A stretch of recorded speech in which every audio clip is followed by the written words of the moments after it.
bom dia, boa tarde ou boa noite. Você é muito bem-vindo a mais um TinaCast, mais um convidado estreante, né? Estamos aqui com Thalita. Cumprimenta o povo, Thalita. Boa noite, boa tarde, bom dia, né? Eu me chamo Thalita, eu vim passar a lição aqui para vocês. Tomara que eu ajude vocês a entender a lição dessa semana, que tá muito rica.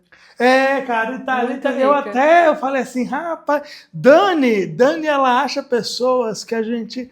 Eu achei que tu nunca ia coisar. Por quê? Eu chamaria Gabriel, pô. Eu pensei em Gabriel vir e não pensei em Thalita. Tu acredita? Eu já fui até diretora jovem. É mesmo? Sério? É que ela é tão mansa, Eu passava a lição lá na minha igreja, né? Então tem que passar mais aqui, pô. A gente vamos usar mais, Thalita. Mas eu vou te falar a verdade. Eu pensei, Gabriel, é nós, hein, pô? É o Veloso, né, Gabriel Veloso? Gabriel Veloso, hein? Porque Thalita veio e eu achei que Gabriel viria antes, pô. Não. Mas tamo aí. É mais fácil eu do que ele. É mais fácil você aceitar do que ele? Não, tipo assim, de fazer essas coisas, mas ele faz também. Olha aí, Gabriel, tá te queimando, pô. Não. Gente, ó, estamos aqui na lição 6. O tema da lição dessa semana, derrota devastadora, lição sucessor. Esse é o episódio 36, se eu não me engano. Mas aí, o que tu tá achando dessa lição, Thalita? Lição sucessor de Josué. Olha, eu vou te falar a verdade. Quando eu peguei essa lição, eu falei assim, não. Vai ser aquela lição que a gente vai ler arrastado. Mas aí, quando você passa a estudar a história de Josué e outros, você fica assim, nossa, cara, realmente tem coisas que dá para aplicar na minha vida e tem coisas que eu preciso aprender com Josué. E essa lição dessa semana eu aprendi muita coisa, viu? Foi muito rica. Foi uma lição, assim, que abordou autossuficiência, não sei se pode falar aí. Pode, claro que pode, que é livre. Teve também questões de pais e filhos, enfim, né? De cobiça, a gente vai vendo no decorrer da lição. Eu achei a lição, até a lição 5, repetitiva. Vou te falar. Eu falei assim, rapaz, eu falei, vai ficar maçante, não sei como é que a gente vai sobreviver. Mas realmente essa semana deu um boom. Sim. Eu fiquei de cara, pô. Eu acho que vem muito comentário bom aí, que a gente tem coisa pra... Eu destaquei muita coisa, que essa lição da semana veio com um clima... Mas sabe por quê, pô? Porque sábado é meu aniversário. Então uma lição antecedente assim, ela tinha que ser, entendeu? Entendi, um dia especial, né? Tinha que ser mais coisa. Entendi. Mas vamos de tirinha, editores, magicamente. Coloca a tirinha. Thalita, o que você viu dessa tirinha aí? A princípio eu olhei assim e falei assim, nossa, eu não entendi nada. Contou os tijolinhos? Mas, não. Mas aí, quando eu vi a lição, eu parei para analisar. E aqui a gente vê dois momentos. Um momento que o povo de Israel entra na cidade de Ai e tá todo mundo com o queixo levantado, tipo assim, ó, nós vamos entrar para ganhar. Se não for para ganhar, nem é nós. Aí, na segunda parte dessa tirinha, tá uma ironia, falando ai, ai, ai. Essa ironia condiz com a cidade de Ai. E a gente vê todo mundo escapando. Aí eu fui analisar novamente, tem uma plaquinha lá embaixo que tá escrito, volte sempre. Aí a gente vai ver o contexto dessa história ao longo da lição. Eu vou te dar uma dica. Porque o sábado não é só pra gente olhar a tirinha, pô, é pra ler o texto. Sim. Aí quando eu li o texto, eu comecei. Aí, tipo, eu coloquei já algumas palavras que eu sempre, quando eu estudo a lição, eu coloco uma frase ou então palavras associando a tirinha. Aí eu coloquei autossuficiência, desobediência a Deus e na segunda parte eu já coloquei se lascaram. Porque, tipo, é o contexto da história, né? Eu gostei da tirinha também. Na primeira tem, inclusive, bem-vindos à cidade de Ai. E eles, essa batalha vai ser moleza. Eu vi muitos trocadilhos com o nome da cidade, né, que era Ai. E aí eles correndo e tarará. Eu coloquei assim, minhas impressões sobre, eu marquei que vai se falar sobre a derrota de Israel frente a um povo pequeno, pois estavam contrários ao que Deus lhes havia ordenado e por subestimar a onisciência de Deus, perderam a batalha. E aí eu já coloquei até uma frase depois que eu li até o texto e a tirinha, que é assim, que não podemos tomar créditos pelas nossas vitórias. Devemos reconhecer que são dadas por Deus. E aí, quando a gente estuda a lição e estuda a história em si, a gente vê que falta essa parte em nós, né, de reconhecimento de Deus. Eu, assim, quando eu li, pra você que tá perdido, pô, tu não leu o texto, né, miséria? Então, assim, o texto, ele contextualiza dizendo o quê? Josué, eles tinham acabado de conquistar Jericó, derrubaram as muralhas, tudo, tava o rolê massa. Aí Josué fala, ó, nós vamos conquistar mais uma cidade, cidade de Ai. Aí ele pega uma galera e fala assim, ó, dá uma olhada lá na cidade e vê como é que é o rolê, vê como é que é o sistema de defesa e tal. Vamos criar uma estratégia. Aí o povo vai. A galera vê e volta e fala assim, José, beleza, pô, é nóis. Não precisa nem incomodar a galera toda. Manda 3 mil homens que tá massa. Aí Josué, pô, da hora demais e tal. E ele manda os 3 mil homens. E eles tinham acabado de derrotar Jericó, que era uma cidade muito maior, né? Sem perder ninguém. E nessa batalha, 36 homens morrem. E eles saem fugidos dali. E aí vem uma preocupação, porque assim, ia ficar. É como, pô. É como se. Vamos exemplificar no nosso rolê aqui. É como se a gente tivesse conquistado Montes Claros. E aí a gente queria conquistar o Brejo. Aí chega no Brejo, nós não conseguimos conquistar o Brejo. Nós perdemos o Brejo. Só que é como se Corinto, Curvelo, Belo Horizonte, estava todo mundo querendo conquistar Montes Claros, mas era muito difícil. E aí toda a dificuldade que são as montanhas que cercam teriam caído, a gente estava com as fronteiras abertas. E aí se chegasse lá para Montes Claros, para Curvelo, para Corinto, que a gente agora que estava comandando Montes Claros perdeu para o exército do Brejo, eles iam falar, é a nossa chance de conquistar Montes Claros. Então, além da tristeza da derrota, nasceu neles um medo de que os outros povos viessem para conquistar Jericó, que eles que era uma estavam cidade conquistada. desprotegidos também, Porque as muralhas caíram. Então, as muralhas eram a fortaleza da cidade, era uma cidade na beira do rio, e a galera ficou assim, totalmente, cara, agora nós se lascou, porque a galera vai vir. E daí vem a derrota inesperada.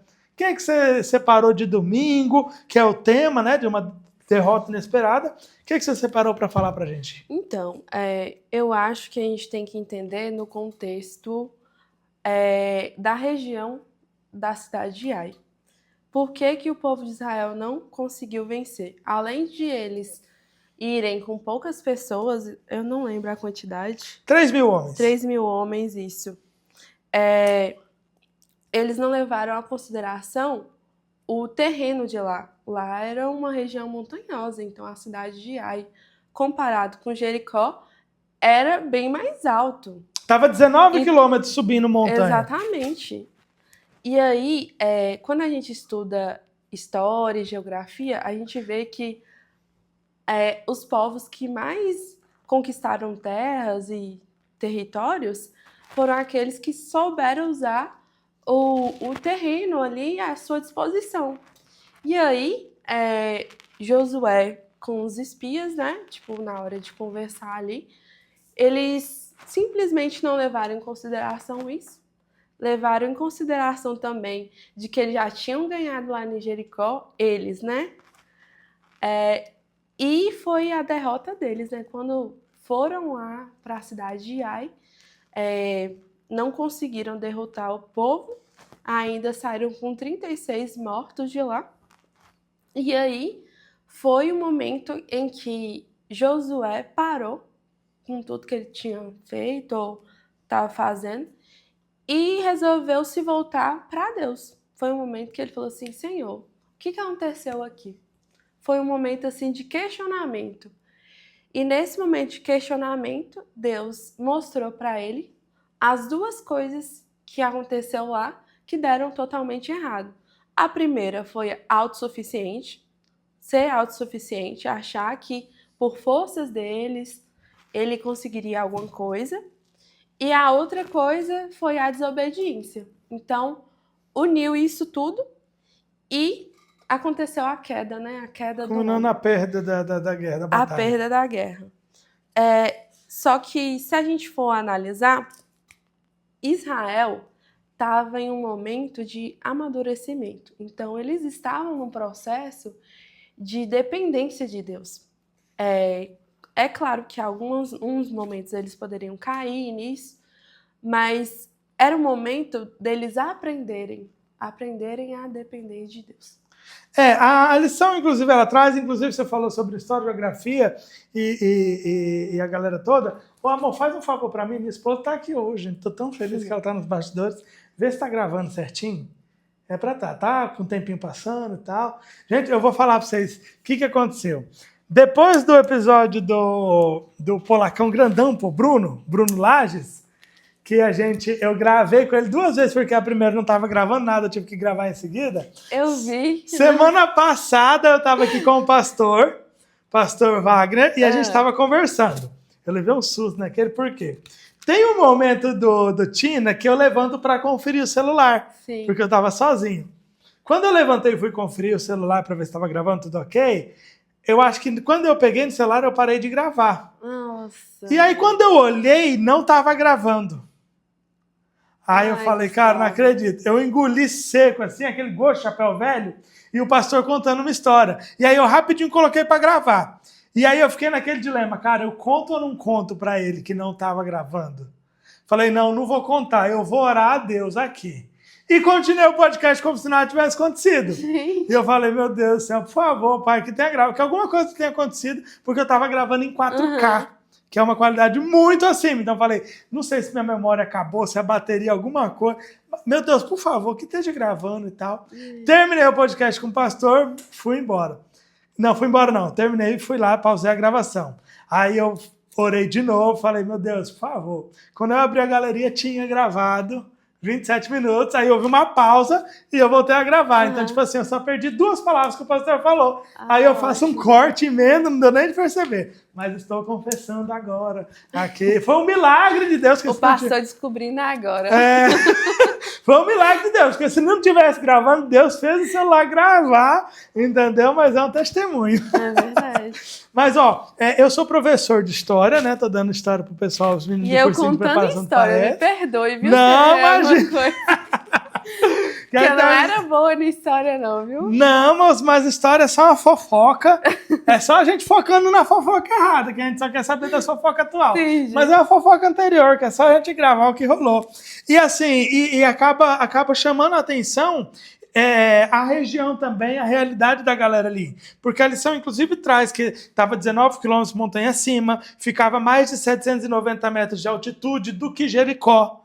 Então, assim, para quem já foi na altitude, se tu não foi, tu já viu o time jogando na altitude, que o time cansa muito mais rápido, é outro rolê. E aqui fala ainda que estava 274 metros abaixo do nível do mar, Jericó. Então, era um rolê completamente diferente. Só que, apesar deles concluírem que a vitória seria fácil, Thalita ressaltou sobre não ser um problema só estratégico, mas também dessa falta, a lição justamente traz isso. Ela fala assim, que o verdadeiro problema não era estratégico, era espiritual. E aí ela traz 2 pontinhos que eu gostei aqui, que diz assim, Deus permite derrotas para nos fazer parar e buscar a sua direção. Aí traz, o verdadeiro problema não era ali. A história de Ai nos alerta a não tomarmos crédito pelas nossas próprias vitórias. Por causa do pecado de um só homem, Israel acabou caindo e perdendo aquilo ali. Então eu vejo que Israel, apesar de estar no momento de aprendizagem e tudo mais, ele também estava em um momento de exaltação própria, porque ninguém conseguia vencer os caras. Eu vejo como o Flamengo no Mundial. Por quê? Eu sou flamenguista, me amarro no Flamengo. O que aconteceu? O Flamengo foi enfrentar acho que foi o Manchester, e ganhou na fase de grupo. E aí eles saíram como se fossem os caras. Saíram tipo assim, nós é nós, pô. E aí chegaram lá nas oitavas, pegaram outro time, acho que foi o Bayern de Munique, ou foi Eu não sei o nome, eu nem sou tão ligado assim a futebol. Eu só torço pro Flamengo, gente. 10 minutos de felicidade quando ganha, 10 minutos de tristeza quando perde e acabou, não sei os nomes. Mas foi, acho que Manchester e Bayern. Um ele ganhou, outro ele perdeu. Porque ele já chegou no outro com a popa lá em cima. Levou de 4-2, eu acho que foi o jogo. E eu acho que Israel estava muito nessa pegada. Eles conquistaram uma cidade que era a cidade e olharam para outra e subestimaram. E nessa subestimada, eles nem consultaram Deus sobre a batalha, pô. Uhum. Eles simplesmente falaram que, ó, vamos lá com 3 mil homens e tal, e Deus foi lá e plano. E às vezes na nossa vida, eu vejo que Deus também proporciona isso, Thalita. Às vezes a gente fica muito vislumbrado porque conseguiu um emprego. Eu cheguei aqui e falei assim, Thalita tá arrumada, bicho, não tenho nem roupa para estar gravando com ela. Ela falou assim, isso é roupa que eu uso no dia a dia. Pior que eu trabalho com essa roupa. Humilhando, pô. Não, nunca. Assim, um trem tão grandioso, tá? Que a galera viu, papapá. E aí Deus, ele pega e freia a galera na época, justamente porque a galera estava se exaltando muito. E às vezes a gente perde de conquistar uma coisa ou outra, porque a gente vai conquistando, pede uma coisa ou outra para Deus, daqui a pouco esquece e deixa de pedir. Quanta coisa é na realidade na sua vida hoje, Thalita, que um dia não foi motivo de pedido de oração. Com certeza. Né? E a gente Eu fico lembrando das coisas que antes a gente... No nosso dia a dia, gente, quantas vezes que a gente acorda e já ora para Deus, entrega o nosso dia, já coloca os nossos objetivos, fala para Deus, eu vou fazer isso, isso, isso. E a gente vê que nós não temos essa comunicação com Deus direta. Nós não temos esse hábito, porque para a gente poder chegar num momento assim, ápice, por exemplo, eu vou fazer uma prova de concurso e, tipo, entregar para Deus, a gente já tem que fazer isso nas pequenas coisas do nosso dia a dia. Então, não é só... É meio complicado, né? Tipo assim, no momento especial que vai acontecer que a gente lembra. Vira um jejuador. Mas aí fala sobre a aliança quebrada, que é justamente a parte de segunda-feira. Já traz aqui um timezinho, que foi sobre o que aconteceu ali. A galera quebra a aliança, Deus mostra para eles que realmente eles não aguentavam nada, não eram ninguém, por conta de um ponto de uma aliança que foi rompida e quebrada. O que você destaca para nós dessa segunda, Thalita? Então, a gente vê que o segundo ato errado deles foi a desobediência. E aí, Josué, sem entender muito, pede orientação a Deus e Deus mostra que houve um furto lá, né? Um furto não, uma cobiça. Aí, nessa cobiça, nesse conversar com Deus, a família de Acã, ela é sorteada. E aí Josué descobre quem é. E nesse nome que foi sorteado, a gente descobre que ele pegou uma capa importada, pegou também... Importada da onde? Da Babilônia. Aí, vai 2 quilos de prata Isso. E uma barra de ouro com um pouco mais de meio quilo. Aí eu fui fazer minhas pesquisas para poder entender, tipo assim, o valor que ele tinha pegado. E isso é a atualidade, né? Para a nossa realidade aqui. A capa eu não consegui ver o valor, mas aos 2 quilos de prata equivale a R$37 mil. E uma barra de ouro fica mais ou menos R$728 mil. Meio quilo de ouro? 1 quilo de ouro. 1 quilo, que ali como era... Que equivale, tipo, lá não fala que é 500 gramas, fala mais ou menos... pouco mais de... Pode ser 700, 800. Um patinho. Quando a gente vai comprar um patinho, eu sempre peço 700 gramas de patinho moído. Pois mas basicamente foi quase, sei lá, uns 500 mil reais só desse ouro. E era muita coisa.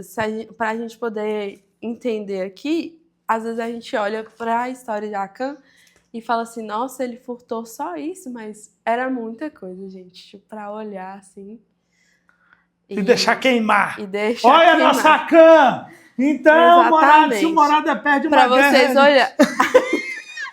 para vocês entenderem o contexto ali de Acã. E é igual eu falei antes, né, que em questão da oração. Se a gente não faz pequenas coisas no nosso dia a dia para ter um relacionamento com Deus, a gente acaba negligenciando as grandes coisas. E Acã não foi diferente. Acã, ele foi plantando esse sentimento no coração pouco a pouco. Não foi assim do nada. Ele, eu vou pegar isso aqui, desobedecer a Deus. Porque Acã, ele sabia das consequências. De que não só ele, mas a família dele ou pessoas próximas a ele poderia ter essa consequência. E teve. Tiveram. A lição, ela vem complementando aquilo que a gente já comentou sobre Deus ter retirado a bênção do povo. Falou também que todo o acampamento era responsável pelaquela aliança. E isso me fez pensar um trem muito, muito pegado. Porque ela fala assim, mais do que isso, a galera toda também estaria condenada à destruição como os inimigos quando quebraram a aliança. A menos que eles conseguissem restaurar essa aliança, a menos que a aliança fosse restituída. Ninguém podia alegar ignorância porque Deus tinha falado para todo mundo. E Deus, inclusive, tinha falado para Josué santificar o acampamento. Não sei se vocês lembram, mas semana passada, a gente falou que... Semana passada não, retrasada. Quando eles foram atravessar o Rio Jordão, fizeram a circuncisão, fizeram a Páscoa, se santificaram. Conseguiram ganhar lá, e aí Acã vai lá nesse rolê, vê os trem que vai queimar, ele fala, vou pegar aqui esse 500 mil, que dá de guardar rapidinho aqui, depois é nós e tal, e ninguém fica sabendo. E por causa de geral caiu. Pô. A nação perdeu 36 homens, morreram numa guerra, perderam a moral por conta desse pecado. E aí, às vezes, a gente tem que olhar também para nós hoje, sobre o quão importante é a gente realmente estar consagrado, santificado para o nosso meio. Às vezes por conta de uma influência nossa ou de um erro nosso, de uma como é que eu posso dizer? Um vacilo mesmo. Se eu sou líder, os meus liderados na igreja desviam. Se eu não sou líder da igreja, mas eu sou uma pessoa cristã, adventista na minha casa, às vezes alguém olha para mim com admiração. Com certeza. Pode ser um pai, um irmão, um filho. Tudo que a gente faz influencia na vida de outras pessoas, não tem jeito. E Acã foi justamente aí que ele caiu. Tem muita gente que negligencia isso, né? Na vida cristã, mas, gente, tudo que a gente faz, fala ou pensa, assim, influencia. Não tem jeito.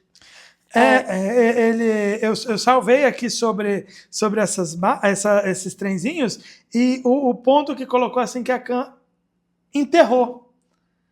E aí a lição ela ressalva que não tem como se esconder de Deus, não tem como a gente esconder nada de Deus. Fala assim, por se apegar às coisas de Jericó, Acã sofreu o mesmo destino que os moradores dali.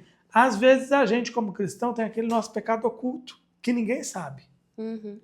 Só que assim como os praticadores do pecado, a gente sabe o destino deles, aqueles que ficam acariciando, o nosso destino também vai ser esse. Porque não é só aquilo que as pessoas veem. Às vezes olha para a Thalita, tá tudo arrumado, tudo ok, falando, diretora jovem, tal. Gustavo, lá. Só que se eu mostro para todo mundo que tá tudo ok, só que a minha pessoa com Deus está errada, vai ser a mesma coisa, Deus não está fazendo nada, porque para Deus a gente não consegue esconder nada. E outro ponto também que eu levei em consideração nessa lição de segunda foi que aqui fala que a palavra que mais definia aquele momento era santificar ou separar, ou ser separado por Deus. E Deus queria isso. Tinha muito esse objetivo para o povo de Israel, de que eles fossem separados, de que eles fossem diferentes, de que quem visse eles, visse em Deus. E aí, a gente acha que na história de Acã foi um simples furto, foi uma simples cobiça, mas não. O que Acã pegou ali era tudo de adoração a outros deuses. Sim, eram objetos de adoração. Era tudo consagrado para outros deuses. Então, para Deus, isso não valia nada. Por isso que Deus mandou queimar tudo. Esse era o principal objetivo. Na verdade, ele ainda fala assim que as coisas que fossem salvas eram para ser utilizadas no templo, porque aquela não era uma batalha para ganhos próprios e pessoais, era uma batalha para honrar e glorificar o nome de Deus. Então, se pega algum ouro... Sabe por quê? Tem uma curiosidade muito boa, e a gente até discutiu num grupo uma vez, sobre a questão de joias. ouros, pedras preciosas e tal. Eu não sei se você sabia, Thalita. Eu não vou lembrar, talvez o editor, se der time, coloca aqui o texto bíblico. Tu sabia que essas pedras preciosas, o ouro, o jaspe, jardim, a prata, foi criada no dia que Lúcifer foi criado e para Lúcifer? Sério? Não sabia. Nossa. Bota o texto aqui. Nem aprender. E detalhe, como foi criada para ele, por ele, se você caminha um pouco mais na Bíblia, existia uma pedra que os sumos sacerdotes usavam no peitoral para comunicar com Deus. E a depender do que eles perguntavam, a pedra brilhava para sim e brilhava para não. Então acredita-se que pedras preciosas como ouro, prata, diamante, jaspe, jasmim, elas têm uma influência muito forte com o mundo espiritual. E é um dos fatores onde a igreja primícia adventista falava para que nós não usássemos as joias, porque elas também são portais de acessos, podendo ser utilizadas pelo bem ou pelo mal. E hoje em dia são muito mais utilizadas pelo mal. Perdeu-se esse costume, hoje fala-se muito mais sobre modéstia cristã e tal, mas a princípio nós tínhamos muito esse interesse.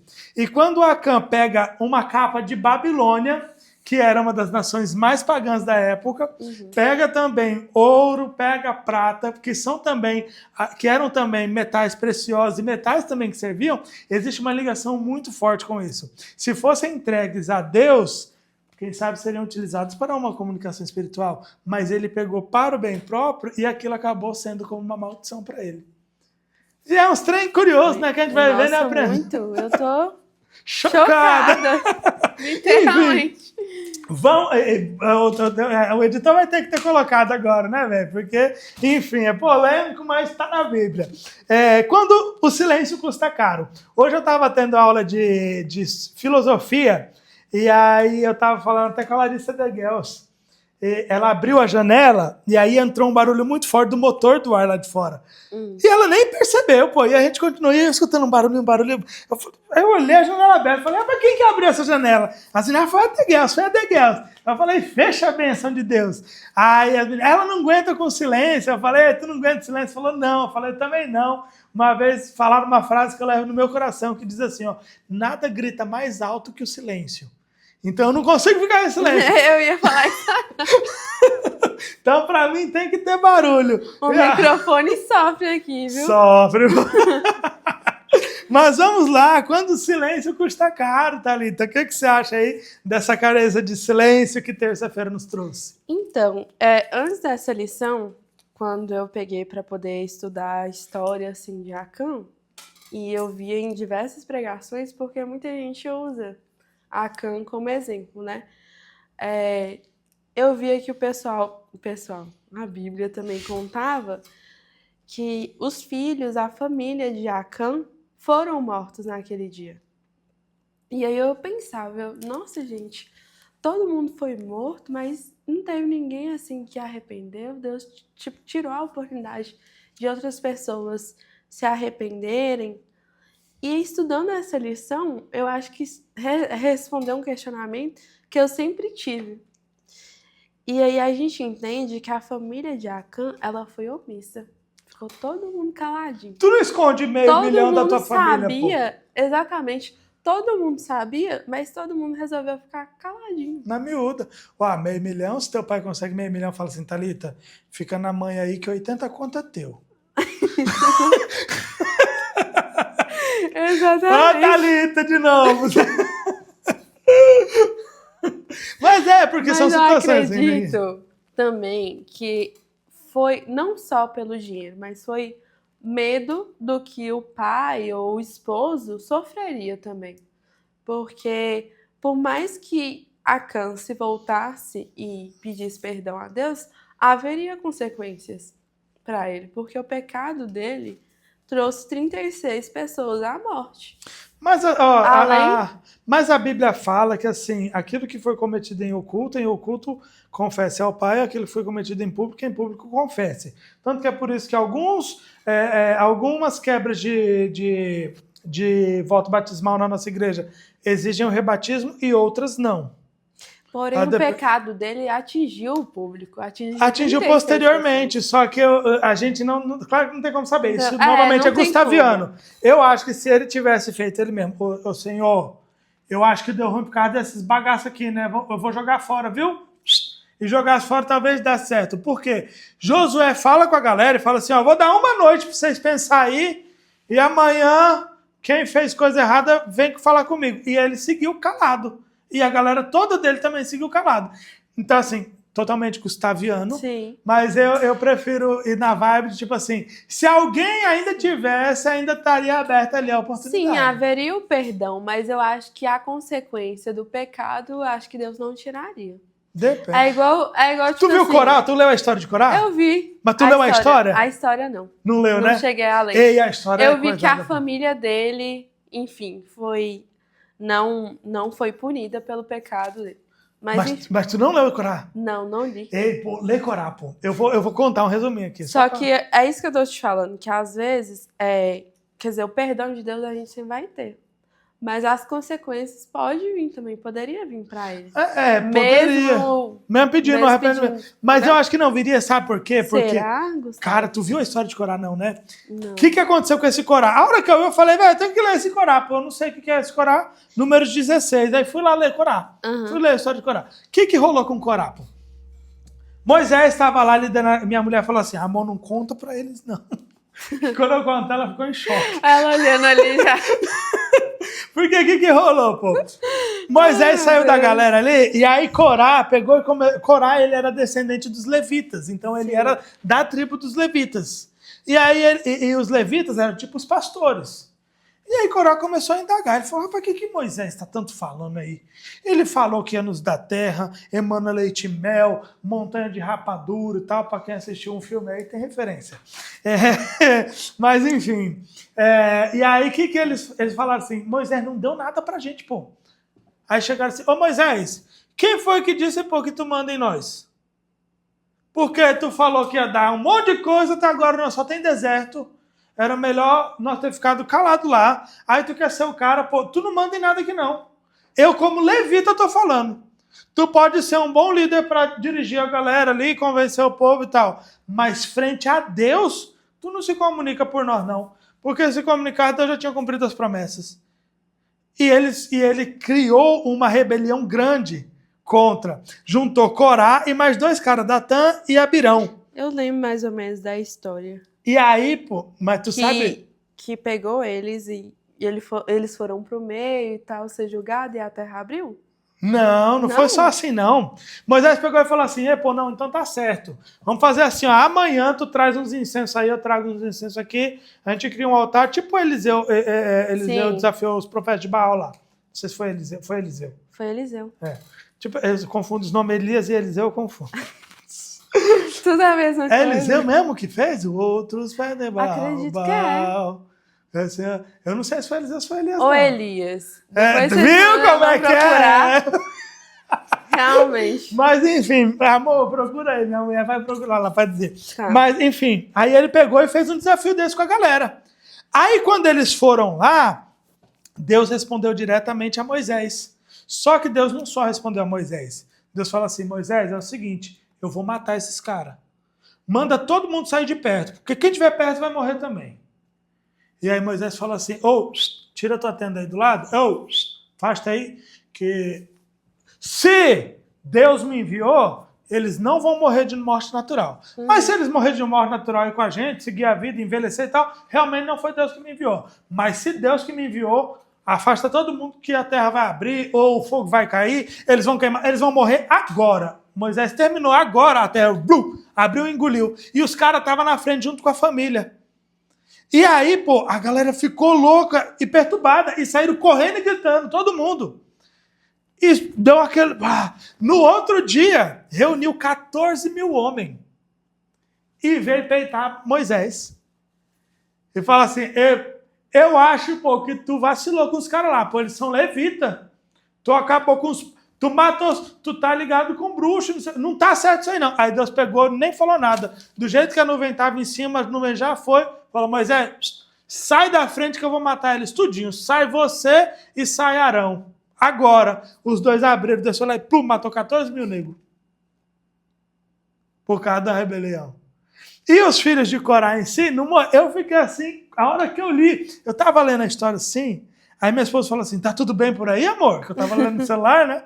Aí eu falei, não, tá tudo certo. Você tá lendo coisa sobre a lição? Eu falei, é. Ah, então tá bom, que ela achou que era algum problema de tão grave que ficou. Mas assim, é um trem que... E eu falei, caramba, bicho... É uma história. Por isso que, assim, como os filhos de Corá não compactuaram com a ideia do pai de tirar o trono de Moisés, eles ficaram de boa. Teve a oportunidade para eles. Quem morreu na história de Corá e da galera foi a família que apoiou Abirã e Datã, e os 14 mil homens depois que também vieram apoiando a ideia. Mas aqueles que se recusaram, mesmo sendo da família... Eles foram livres, não, porque Deus acaba não castigando a galera. Mas eu falo assim, a própria pessoa em si se arrependesse, talvez teria a consequência ou não, a gente não sabe. Mas os filhos não tiveram tanto de Corá, e se os filhos de Acã tivessem se voltado um pouco, não teriam as consequências por causa de uma promessa. Elias, olha lá. Elias? Elias. Por causa gente, errou feio. Eliseu. A gente é péssimo na Bíblia, não. Então. Elias, por causa de uma promessa que Deus tinha feito para eles, de que o pecado dos pais não recairiam sobre eles e nem dos filhos sobre os pais. E quando Deus faz uma promessa assim, ele cumpre. E levando para o nosso contexto atual, tem até a perguntinha aqui de que quando é ideal obedecer aos pais e quando não. Sim. Aí a gente tem que pesar sobre... Não é uma obediência incondicional. Exatamente, né? É uma obediência, assim, que a gente tem que levar em consideração se é uma coisa que os pais estão indo contra Deus ou se é uma coisa que seus pais estão falando para o seu bem. Aí eu lembrei de um exemplo que eu vi uma vez, um irmão da igreja contando que ele castigou o filho dele e que o castigo foi deixar o filho dele não ir para a igreja no sábado. Aí eu fiquei, tipo assim, refletindo depois. Como assim? Tipo, você poderia ter tirado o celular ou qualquer outro tipo de coisa, mas tirou o privilégio do menino ir para a igreja? Tipo... sem sentido real, assim. Eu não vou nem falar nada, porque senão, né? Não, mas... Rapaz. Não foi contra Deus? Óbvio. Aí eu vi que um desses exemplos, que aí o filho deveria bater o pé e falou assim, não, pai, eu vou pra igreja e tal. E era um filho pra adolescente, 14 anos. Rapaz, esse bicho é doido, pô. É pra adolescente, 14 anos, né? É adolescente já, adolescente. Então. Esses meninos adolescentes a partir de 12. Pois é, 14 anos o menino. Esse tinha mais sorte que juízo. A lição ela acaba alertando a gente realmente sobre obedecer nossos pais no Senhor. Se for um fato de crime, alguma coisa do gênero, a gente precisa realmente denunciar, se proteger e tal. Independente, porque nós precisamos estar... nosso primeiro ponto deve ser olhar sempre para Deus. E aquilo que nos afasta de Deus, a gente precisa... Claro que não estamos pregando aqui a rebelião contra os pais e tal, né? Tu é mãe? Tu é mãe, não, né? Tu é mãe? Não. Eu também não sou Ainda pai. não. Quem é nós para falar de mãe e de pai? A gente deve isso aos pais, honrar os pais acima de tudo. Desde que não aflige os mandamentos de Deus. Sim. Fora isso, a gente deve honrar os nossos pais, gente. Exatamente. Porque não é fácil criar uma criança, né? Eu não sou mãe, mas eu imagino. Imagino, sério. Eu não mais fui agora, fácil. que é um B.O. Você não é fácil até hoje, Thalita. Gente, que chega? Chega quarta-feira, no Momento Hipertexto, vem um negócio que eu achei muito top, pô. Tu sabe, Thalita, qual que é a diferença de inveja e cobiça? Não sei te falar. Eu tenho uma noção assim, mas não vou arriscar, não. Eu pesquisei, eu sou doido, pô. Do nada eu vou pesquisar aqui. Eu perguntei pra minha mulher, ela falou quase que a mesma coisa, mas se parecem muito. Cara, eu fiquei de cara, por quê? A inveja, Thalita, segundo o Google, inveja é quando você olha algo bom da outra pessoa e não quer que ela passe por aquilo. Isso é inveja. Então, por exemplo, eu olho um celular bom na sua mão e falo assim, cara, eu não devia ter esse celular, não. Eu acho que, sei lá, não sei o que você faz da vida, faz isso aqui da vida e não era para estar com um celular desse, não. Isso é inveja. A cobiça é quando eu olho o teu celular na tua mão e falo assim, esse celular devia ser era meu. Então, elas se parecem, mas não são a mesma coisa. Que a cobiça, eu quero o que é seu. E a inveja, eu fico olhando e falando, cara, você não merece isso aí que você tem. Não é que eu quero pra mim, eu só não quero que você tenha. Então, e a lição trouxe isso, e ela traz esse exemplo justamente aqui, sobre falando que o pecado de Acã foi a cobiça e não a inveja. Porque ele olhou aquilo, ele não teve inveja do povo, ele quis que aquilo fosse dele. Sim. E é um mandamento que muitas vezes é esquecido. 10º mandamento, não cobiçarás, ele está muito relacionado a isso. E às vezes a gente dá o nome na cobiça de inveja. É que a gente normalizou. É uma inveja boa! Normalizamos isso. E na lição de sexta vai falando que isso é um dos piores pecados. Sim, e ela fala justamente porque a gente acaba deixando isso com menor gravidade. Aqui fala, ó, aqui, eu destaquei assim na lição de quarta. O pecado rompe relacionamentos. Quais relacionamentos ou comunidades são impactados por nossas escolhas? O último mandamento da lei de Deus diz, não cobiçarás. O que isso nos diz sobre a gravidade dos pecados menos visíveis aos olhos humanos? A diferença dessa inveja e da cobiça foi crucial lá para a morte daqueles 36 homens, para a derrota de Israel frente a uma guerra, só que não era algo visível. E às vezes a gente não dá muita moral para um pecado que ninguém vê, achando que não vai dar nada e tarará, sendo que normalmente são eles que acabam... São os piores, que arruinam tudo. Palavra da rede semântica é contentamento. Eu linkei quatro pontos aqui. Contentamento me remeteu à satisfação, disciplina, sobre ser algo suficiente. Olha, uma letra aqui que eu escrevi, nem eu mais estou entendendo. Se alegrar com o que tem. Ah, minha palavra é parecida, viu? O que você botou aí? Eu vi que contentamento é o oposto de cobiça, né? Então, se a gente tem contentamento, a gente também tem gratidão. A gente é grato por aquilo que a gente tem. E não a gente cobiça o que é do outro, ou o que a gente poderia ter, como você falou, que é a inveja. E também coloquei a aceitação. A cobiça. Não, falou. A inveja é só... a inveja. Mas a inveja é só não querer que o outro tenha, mas se você quer pra você, é cobiça.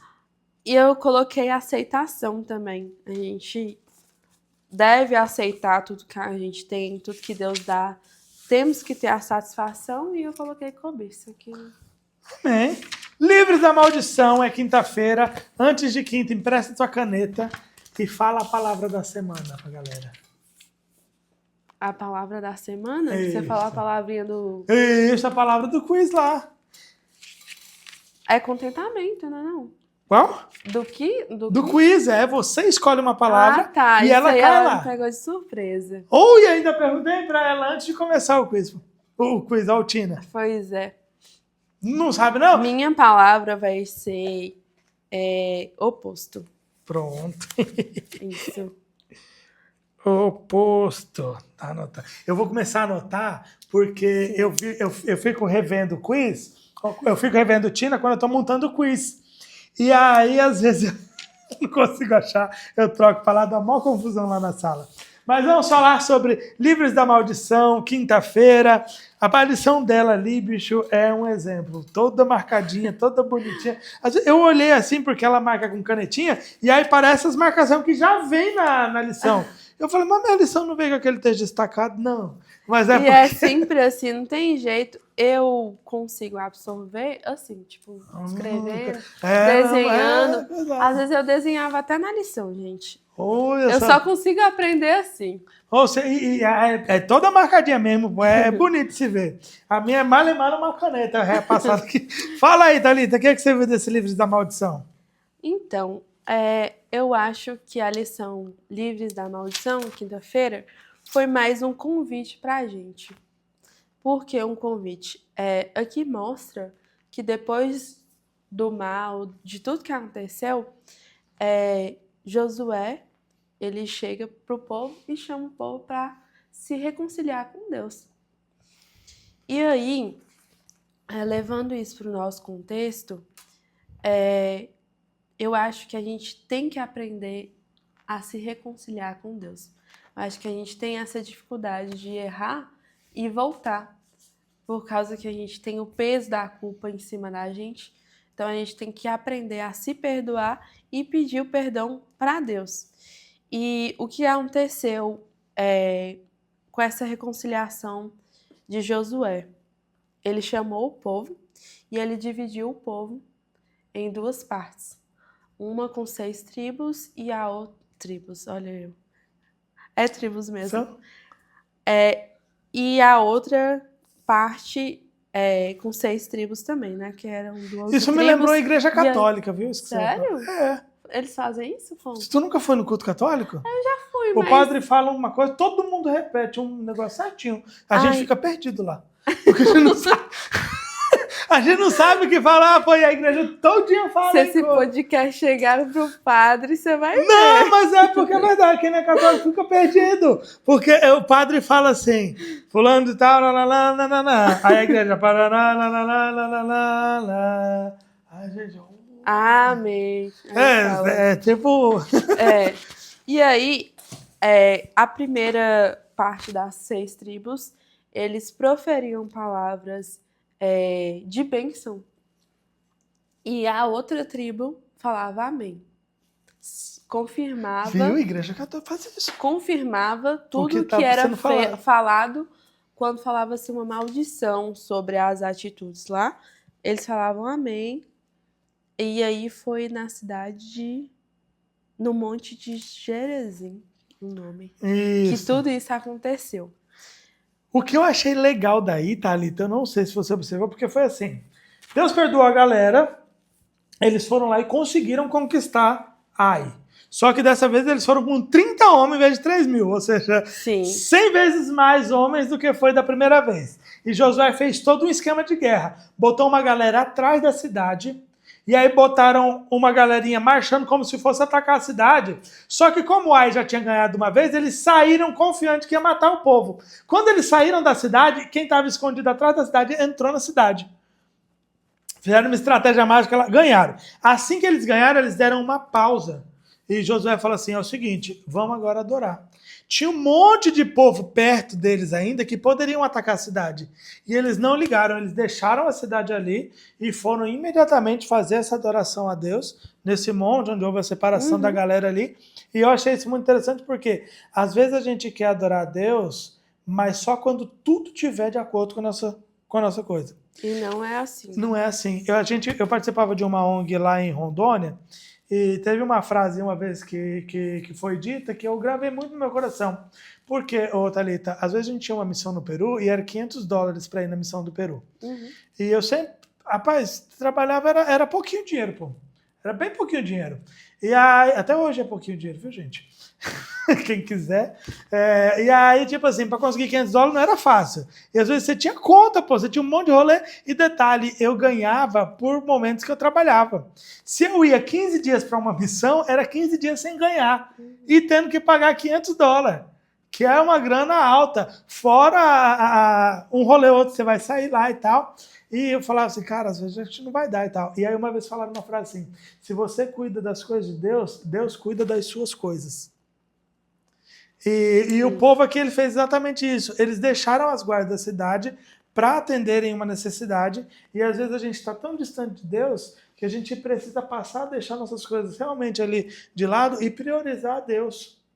Porque se a gente não faz isso, a gente corre o risco de estar no balaio da galerona aí que não está nem aí para Deus. E assim como um dia eles vão acabar sendo destruídos por estarem distantes de Deus, a gente também vai estar junto no meio por uma coisa ou outra que a gente deixou oculta. Com certeza. Então, prioridade é Deus. E além da gente esquecer das coisas de Deus, a gente esquece dos ensinamentos de Deus. Tanto é que no processo lá de reconciliação, Josué, ele lê as tábuas, lembrando o povo de que dos mandamentos. E aí, criou-se um ritual também no meio deles, que Moisés pediu para ler a cada 7 anos na festa dos tabernáculos para poder relembrar o povo de tudo que é ruim, de tudo que é mal, de todo pecado que é contra Deus.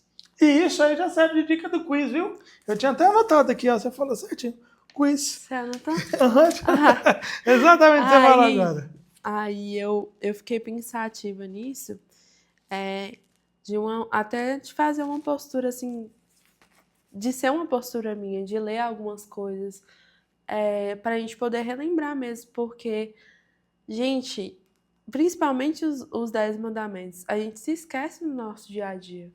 Você vê, se você chegar no final do dia e pontuar tudo que você fez, você já cometeu todos os pecados ali. Tu sabe falar os 10 mandamentos de cor? Eu não sei, por isso que eu pensei nisso, sabe? Tu sabe, miséria? Fala aí. Tu não sabe não, Thalita? Não sei. Engraçado que na minha escola adventista, quando eu era na época, a gente tinha que decorar isso, bicho. Só que eu não lembro. Não terás outros deuses diante de mim, não farás para ti imagens de esculturas. Eu não sei a ordem, Gustavo, você pode falar aí. É mesmo? Sério. Caramba!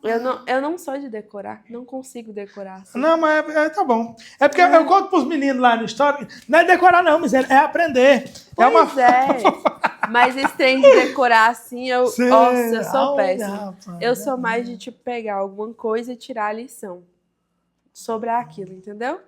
Caramba. Eu sou assim. Mas então tá bom, né? Vamos pro pecado da cobiça, é o 10º. Sexta-feira chegou, a gente vai concluindo a lição aqui com esse último comentário desse último dia. Eu achei um dia muito rico, que fala sobre o pecado da cobiça, e eu quero que você diz aí para nós o que você diz. Ela escreveu um monte de coisa aqui do lado. Eu escrevi. O que tem aí para nós, Thalita? Foram mais lições que eu tirei de tudo isso. A primeira lição é me satisfazer com o que eu já tenho hoje. Não ficar esperando o que eu posso ter ou o que eu deveria ter. Outra coisa, não alimentar sentimentos ou pensamentos ruins. Eu tirei isso da parte que fala assim que... Eu posso ler? Pode. Tem tempo pra ler? Ixi. Que é assim... Tempo é nosso. A cobiça é um mal que se desenvolve gradativamente. Acã havia nutrido a ganância até que isso se tornou um hábito, prendendo-os com algemas quase impossíveis de serem quebradas. Aí eu trouxe isso como reflexão, porque às vezes a gente traz algum sentimento pequeno aos nossos olhos e a gente vai plantando, vai molhando, vai cultivando aquilo até que se torna uma coisa grande, um ato grande. Então, é isso que a gente deve vigiar na nossa vida cristã, né? E a outra coisa é aprender a ser dependente de Deus, mesmo que o mundo te diga para ser independente.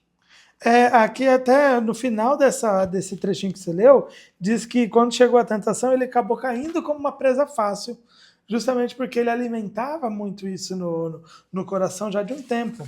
E eu gostei dessa última parte, na outra página já da lição, na parte de trás de sexta, e eu destaquei assim, será que hoje não são cometidos pecados semelhantes? Deus declarou que isso era idolatria. Não podeis servir aos dois deuses, ao Deus e às riquezas. Mateus 6:24. O terrível fim de Acã, de Judas, Ananias e Safira, e antes de todos, até Lúcifer, foi justamente cobiçando as coisas. Lúcifer cobiçou uma condição mais elevada. E apesar de todas as advertências dadas, a cobiça impera em toda a parte. Então, sempre que a gente olha as coisas, a gente precisa justamente estar buscando cobiçar, em primeiro lugar, as coisas de Deus. Porque a partir dali, o restante vai ser acrescido. Né? Então, se a gente está muito focado, cara, não tenho como participar da igreja porque está muito corrida a minha vida e tudo mais. Não tem como eu fazer o culto matinal porque eu preciso acordar muito cedo. Cara... Sempre vai ter obstáculos para coisas boas que a gente for parar para pensar e falar assim, não tem tempo. Gente, o tempo é a gente que cria. Ué. Fora que a gente tem 24 horas, né? Não é desculpa. E eu sempre falo que não é quantidade, é qualidade. Com certeza. Eu vou te contar, na moralzinha mesmo, minha manhã com Jesus, eu leio a lição e leio uma meditação quando estou em casa com a minha esposa, não dá 10 minutos, não dá 15 minutos direito. Não dá, não. É rapidinho, leio ali, faço uma oração, agradeço e vamos embora. Que é o mínimo que a gente realmente precisa fazer e precisa tentar desenvolver, porque senão, quando chegar a tentação, quando chegar um ponto ou outro, a gente acaba caindo como presa fácil. Tem mais algum trem para você falar para nós, Thalita? Quer concluir? Só a perguntinha aqui que eu achei interessante, que é: que pecados podem surgir a partir da cobiça? Que pecados? Eu tô te perguntando. Todos. Adultério, por exemplo, porque o adultério é o quê? Você olhou Avareza. e fala assim, quero ela para mim. A avareza, que é justamente você ficar muito focado ali, não, isso aqui é tudo para mim, tudo meu, não sei o quê. É muito voltado ao eu. O egoísmo, o contrário do que seria o amor ao próximo, sim, que é a base do coisa. Amor a Deus sobre todas as coisas, já não vai ter. Eu achei que era uma pergunta retórica, né? Que é tipo não, assim, para ficar ressoando nos corações. Era de você responder também. Para a gente poder entender que não é só um pecado que a gente comete, é um que vai derivar outros. Dali sai tudo. Sai tudo. Tudo de ruim. Ora pra gente, vamos concluindo então mais um episódio aí com a nossa galera. Querido Deus, nós primeiramente entregamos os nossos corações a Ti. Amém. Entregamos tudo que é de ruim, Pai, para que o Senhor possa reinar em nosso coração e estar agindo dia após dia no nosso coração. Amém. Porque nós sabemos que nosso coração é mau. Nos ajude a ser cada dia dependente do Senhor. Nós sabemos que não é fácil, mas o Senhor nos ensine. Nos ajude também, Pai, a ser mais gratos pelas coisas que já temos em nossas vidas. Amém. Nos ajude a não cometer o pecado da cobiça, a sermos melhores do que as histórias citadas na Bíblia, do que os personagens que erraram na Bíblia, Pai. Amém. Esteja conosco no restante dessa noite. Em nome de Jesus, amém. Amém. Muito bom você que ficou até agora. Muito obrigado. Thalita, foi legal demais, pô. Eu gostei também. Nós temos que usar mais a Thalita aí, ó. E, ó, você que ficou até aqui, pô, eu ainda vou lhe dar um brinde. Lá na última pergunta do quiz vai ser uma pergunta vingadora e tal. Eu vou colocar qual foi a última palavra que eu falei. A palavra é sucessor, viu? Eu inventei agora pelo nome daqui, só porque você ficou depois da oração, porque eu sei que tem muito nego que desliga. A gente fala que vai orar e ele sai. Então, se você ficou até agora, é um brinde. Pegadinha com o povo, né? Thalita, valeu! Valeu, legado! Tchau, Feliz sábado! Gente. Tchau! Obrigada.